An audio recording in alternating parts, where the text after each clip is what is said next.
Hey there, Aries. So let's have a look at your career and ambition. So this is a short forecast about how you can manage your careers more effectively, sort of examining what you might be experiencing right now with your personal goals, and timing, for instance, how you can harness your focus, how you can move closer to your goals. Also, like, what might be the right actions to take, and how might that look? So in particular, I'm going to be looking at this from the perspective of identifying opportunities, like the right opportunities. And so like pitching, pivots, bold moves that you might want to take. Is this the right time to take bold moves, for instance? How you can boost productivity. That's obviously quite a key thing. So I will be looking at that, and also how you can resolve any conflict that's coming up under navigating challenges. So boosting productivity. I wandered a bit there, didn't I? Boosting productivity. This is a time, like, it is actually aligned to the waxing moon phase. So we will. I think this is a really important time to boost productivity. But also, I want to kind of get into the mindset of what else is possible, because whatever we think is possible, there's always a multitude and infinity of other ideas as well. Navigating challenges, then conflict resolution, and from sticky to flow. I really think as we come up to the total lunar eclipse on the 14th, there's going to be a lot of workplace dynamics and a lot of potential conflict to work through because of where it's happening in your chart. And then last of all, how are you managing your resources? What can I share with you there? So let's just dive right in. So I think the first thing to focus on with this 2-week period, this waxing moon phase, is, as you're starting this phase on the 28th, the new moon in Pisces in the 12th house is really showing that actually you've got a bit tired out, possibly a bit burnt out, and it's not necessarily the time to start leaping forwards. You need to give yourself at least a good week to sense where and what you want to do. Now, I can't stress this enough. I really can't, because, and I said this in the overview on my main channel, right now you are literally on the edge of a really, really big year, wherein your personal identity is going to go through some massive changes. And of course, we might need money to make those massive changes. We might need to, our identity might really be linked into what we do for a living, and how we stand in the world. So I really do think that's something that's going to come up. In particular, like, the ruler of your 10th house is Saturn. And in particular, with Saturn in a conjunction with Mercury, Saturn is coming into a conjunction with Neptune. Saturn is closing in on Neptune. Saturn is also closing in on a conjunction with the North Node. So Saturn's making some really kind of big moves at the moment, coming into them. Saturn's also going to be in a conjunction with the Sun later on, but Saturn is very much behind the scenes, and he's been behind the scenes for about 2.5 years. It almost feels like your career and the pace that you've been doing things at, it's just like no longer tenable, and you've come back a little bit, maybe into a cave, to kind of skulk around and kind of work out what needs to happen. Now Venus, the ruler of your money, is going retrograde on the 2nd. So to me, it really is indicating that there is a big rethink of how you're doing everything. So for instance, I could just say in this 2 weeks, focus on your career and make a couple of little changes. And you could do that, and that could work. But actually, I think there's something much bigger underneath, and that might take a bit of time to really come out into its full fruition. So if you've got any sense of that, Aries, that there is a much bigger you that wants to come out and be birthed, then you're right. There really is. Saturn is going to be coming over into the sign of Aries in May. I think on the 25th of May.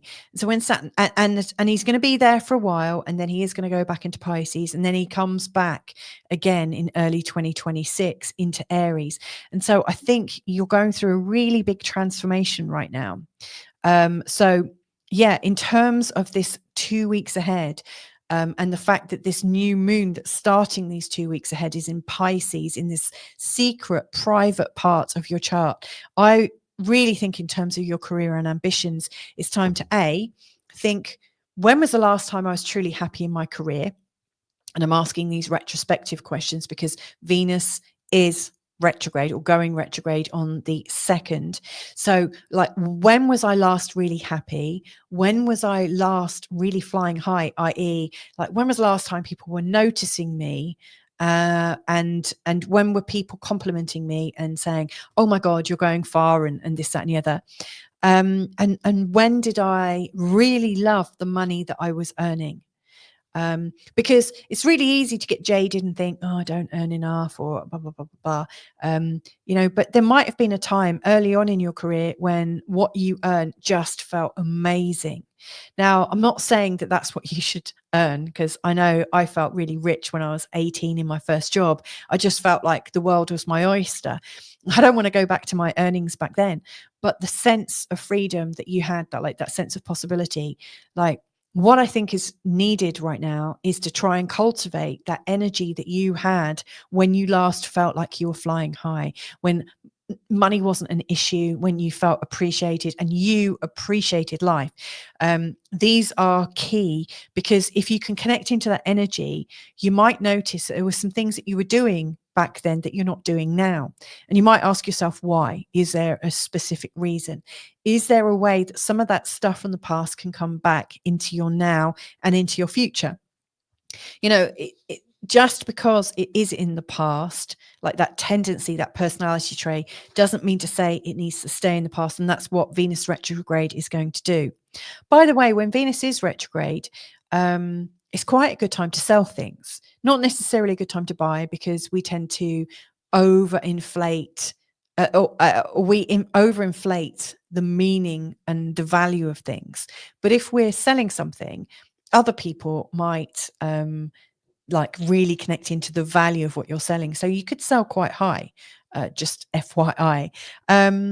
So yeah, I don't know if it's necessarily a good time to pitch and be bold, because I think there's a much bigger plan at foot. However, I will share with you the key times I think exist for you to pitch or be bold if you've already made sense of where you're going and what you're doing. Okay. Right. So in terms of identifying opportunities, I think it's much more of a long game. But if you were wanting to pitch or be bold and take, really grab the bull by the horns, for instance, then I would say a really, really positive time is when the sun is in a trine to Mars. And that is actually in this, oops, I meant to cut that bit out. But when the sun is in a trine to Mars on the 8th, that's really going to be bringing up the best of your sign. So, when Mars is really beautifully highlighted, that's going to be very, very helpful. So the 8th is a very, very good day to move forwards with that. Also, yeah. What am I thinking? Oh yeah, I'll come to this. Sorry. Boost productivity. Let's have a look at that. Okay, so in terms of, and this is important actually, because boosting productivity, this house here is absolutely a part of your chart that really needs to be functional for you to be really productive. So I really see the second house, which is about our earnings, is important. The 8th house, I think, is also important, because it's a place where we can borrow money, and where there's shared resources that we can use. But I think the 6th house is really important because it's where we function from. It's our day-to-day workhorse. It's like the office manager of our life. Now, this is run by Mercury, or ruled by Mercury. So I think when Mercury comes forwards into the sign of Aries on the 3rd, even though Venus is already retrograde, I think Mercury coming into Aries is a good sign. Now, Mercury is going to go retrograde very soon, after the total lunar eclipse. However, that's not just yet. So as Mercury comes forward, I think you're going to be able to boost productivity. Simply put, you'll be a lot more in your active mind. You'll be a lot more chatty, a lot more articulate. You'll be able to put your finger on what's irking you. You'll be able to identify things. So I think that's quite helpful.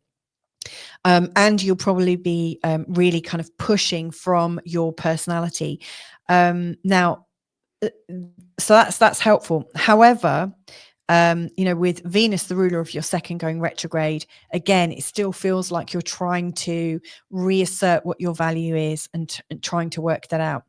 I think it will probably be much clearer for you when both Mercury and Venus are going direct again from the 13th of April. So it's possibly not a good time. Okay, I have said there are moments to take action. And like on the 8th, when the sun is in a trine to Mars, that is a good time to take action. But ultimately, would I sign for a new job or make a big decision, make a big financial decision when Venus is retrograde and Mercury, which is coming up, going retrograde? I probably wouldn't. I would wait until both Mercury and Venus were going direct again, in particular because Venus rules your second house and also because Mercury rules your sixth. So I think for you, maybe in this 2-week period, it's not time to make a massive decision where you're signing on paper. However, it is a time to make bold steps forwards. Just make sure you've got the opportunity to backtrack if you need to because of the retrogrades. So you can be bold, but I think the signing on the dotted line comes a bit later, if that makes sense.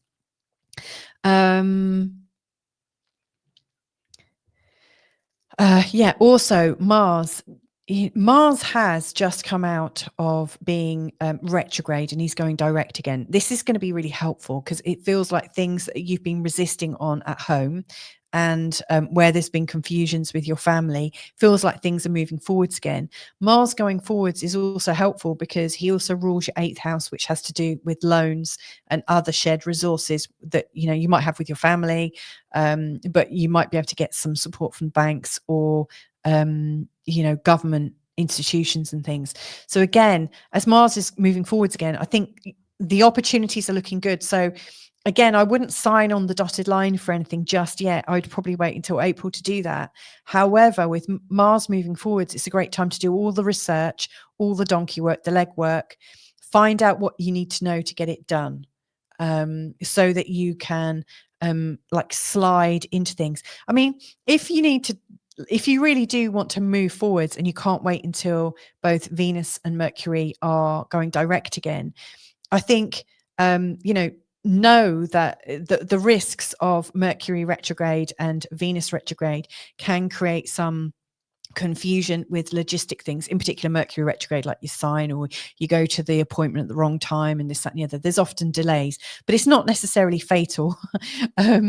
Venus retrograde, one of the things that comes up with Venus retrograde is we overvalue things.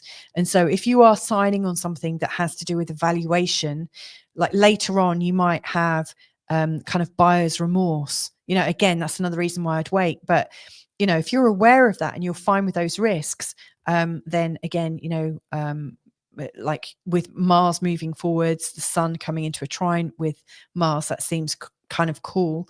Navigating challenges then in terms of your career and things like that, where there's conflict and resistance. Okay, so Pluto and Saturn tend to bring up most of our conflicts and resistance. So I do think that when the moon is coming around into an opposition with Pluto, and that will be on the 9th and coming into the 10th, really on the 9th, actually. When the moon's in the opposition to Pluto, you might find there's resistance coming from networks and from people that aren't directly related to you, but might just be on the periphery of your working environment. So it feels like there's more resistance coming from the networks related to your business. So if you're needing a lot of high acceptance and connection with networks, I probably wouldn't make waves around the 9th. However, from the 10th, when Mars is connected to Venus and Mercury, and is in a sextile to Jupiter, that's actually really quite helpful, really, really helpful. I do also think there's resistance coming from yourself. In particular, one of the biggest days where we might feel challenged is around the 12th of March, because during that time, the moon is coming into Virgo. So we're feeling possibly quite overwhelmed. It's right before a full moon and a total lunar eclipse. And also the sun and Saturn are in a conjunction. So we tend to be low on smiles and high in seriousness, and are quite retrospective and possibly quite intuitive. And not intuitive. What was the word I was looking for? Introverted. So I would probably, if you've been resistant in this time to getting things sorted out, around the 12th, when the moon is going into Virgo, that's the best time to deal with the things you haven't dealt with just yet. But do know that you'll probably be quite serious with it, but it could really help you. You'll definitely have the focus to do it. I really think you can knuckle down and get those things really sorted. And again, it's your own resistance that you're working from. Last thing, in terms of times to invest, is it time to save? How can you be inspirational with your money? I guess one thing with Venus going retrograde, and again, I just want to stress, I'm not a financial astrologer. I'm just giving you a heads up with the trends I see. You must always, obviously, make your decisions based on your own research. But with Venus going retrograde, there's going to be a revaluing of things. So if you are somebody who is dabbling in stocks and shares and things like that, or crypto, there's likely to be some shifts in this particular year with so many outer planets changing signs. So for instance, Saturn, which rules this part of your chart, which is really important, that's going to be changing signs. The North Node's just changed signs. Neptune's going to be changing signs. Uranus, which is really the ruler of crypto, I think, in your second house, is going to be changing signs in July. I think there's going to be a lot of big changes, and that's going to have a knock-on effect in terms of opportunities for finances. With Venus retrograde, if you're well studied, look for things you know are going to change in value. During this time, people are putting a lot more connection onto things that feel good. And Venus retrograde tends to increase in value things like art, antiques, jewelry, real sort of Venusian things. So again, if that helps you to know where you might want to play around. So for instance, if you see something at an incredible price, you could be selling it off during this Venus retrograde, when all of a sudden people want that feel good connection to something of real quality. So I hope that's helpful. I think I'm going to leave it there. If there was one last thing that I would say, when Mercury comes into a conjunction with Venus on the 11th, I do think that's going to be quite helpful, because, Venus rules your second house of money, and Mercury rules your sixth house to do with keeping things organized. And this is in your first house. So I do think you'll come up with some quite ingenious ideas. So watch this space. So there you go. I hope that's been helpful for you in terms of understanding your finances, your career and ambitions, and giving you some useful tips going forwards. Anyway, sending you loads and loads of love, and catch you in another forecast real soon. Bye for now.